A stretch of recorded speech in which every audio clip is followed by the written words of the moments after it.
చిత్తూరు జిల్లా కుప్పం శ్రీ ఓం శక్తి అమ్మవారి దేవస్థానంలో కమిటీ సభ్యులు ఘనంగా పూజ అన్నదాన కార్యక్రమాలు నిర్వహించారు. ఆలయ కమిటీ సభ్యులు గురుస్వామి మంజుల, మురుగేష్, మునియప్ప, బాలాజీ ఆధ్వర్యంలో ఘనంగా పూజా కార్యక్రమాలు నిర్వహించారు.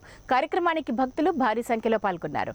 అమ్మవారిని దర్శించుకున్న భక్తులకు ప్రసాదాలు అందజేయడం జరిగింది. ఈ సందర్భంగా ఆలయ అర్చకులు బాబు మాట్లాడుతూ దేవాలయం నిర్మించి 35 సంవత్సరాలు కావస్తుందని, అప్పటి నుంచి ప్రతి సంవత్సరం అమావాస్య రోజున ఘనంగా పూజా కార్యక్రమాలు నిర్వహించడం జరుగుతున్నాయని, అమ్మవారి దర్శనానికి వచ్చిన భక్తులకు అన్నదాన కార్యక్రమం నిర్వహించుకోవడం జరుగుతుందని తెలిపారు.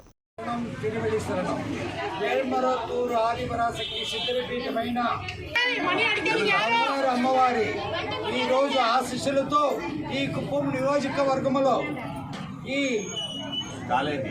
కాలేజీ జయప్రకాష్ రోడ్లో ఉన్న ఓం శక్తి దేవాలయంలో అద్భుతమైన ఒక అవకాశం ఏమరంటే అమావాస్య అనేది వచ్చి మహాభాగ్యం భక్తాదులకు ఈ రోజు అన్నదానంతో